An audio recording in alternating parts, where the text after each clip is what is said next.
Good evening. I'm Christy Johnson, the Assistant Director in charge of the FBI's Los Angeles Field Office. Before I make a brief statement, I would like to express sincere condolences to the family, friends, and colleagues, and to the Los Angeles Police Department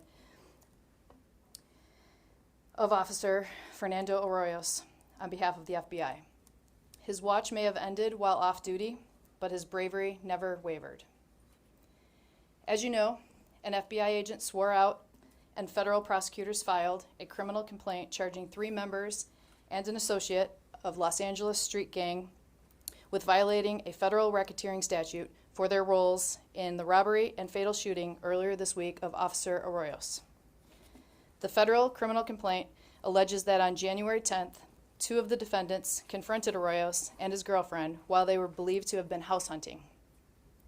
They stole items from them and then shot Arroyos, who died soon after suffering a single gunshot wound. The complaint charges 4 defendants with violent crime in aid of racketeering, commonly known as VICAR, whereby the defendants murdered Arroyos in furtherance of the criminal enterprise, namely the F13 gang. F13 is a large multi-generational street gang that previously has been the subject of recent FBI investigations and federal prosecutions. The defendants were arrested by deputies after an investigation by the Los Angeles County Sheriff's Department and are expected to be transferred into federal custody Friday morning, tomorrow. They are expected to make their initial appearance Friday afternoon before a United States magistrate in the United States District Court. The VICAR charge carries a potential death penalty and a minimum sentence of life in federal prison without the possibility of parole, because Officer Arroyos allegedly was murdered during a robbery. The FBI's Los Angeles Field Office has a long history of working with police and sheriff's departments in our 7 counties that we're responsible for here in Southern California. We will continue to do this to combat gang violence and gun violence. We will be here to support our partners throughout the country where appropriate and as needed. I would like to thank the detectives of the Los Angeles the Los Angeles County Sheriff's Department, the special agents of the FBI, and the Assistant United States Attorneys who worked tirelessly over the past several days to make sure that these charges were filed. They really put together a team in a very fast period of time to get this filing on record. I would like to now turn it over to Chief Moore of the Los Angeles Police Department. Ms. Johnson, thank you very much. Less than 72 hours ago, I was at home when I received a call, and it was a call, as I've said earlier, that no chief, no sheriff ever wishes to receive. And that was of a shooting, a murder of one of our own. My next call was to the man to my left, the sheriff of Los Angeles County, as I understood that this vicious and senseless violence occurred just outside our city limits.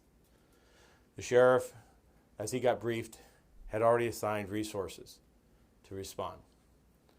Little did he or I know that in the initial moments after this vicious assault, this senseless violence, 4 of his deputies had loaded Fernando into a back of a black and white and rushed him to St. Francis, where unfortunately, despite their best efforts, he could not be saved. I met a few moments after that Captain Mendoza and his team. And he was joined by our captain of Robbery Homicide Division as we mobilized 8 teams led by 2 detectives.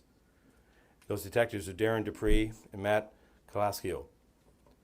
They joined John O'Brien, a sergeant, as well as Dan Gore from the Sheriff's Department.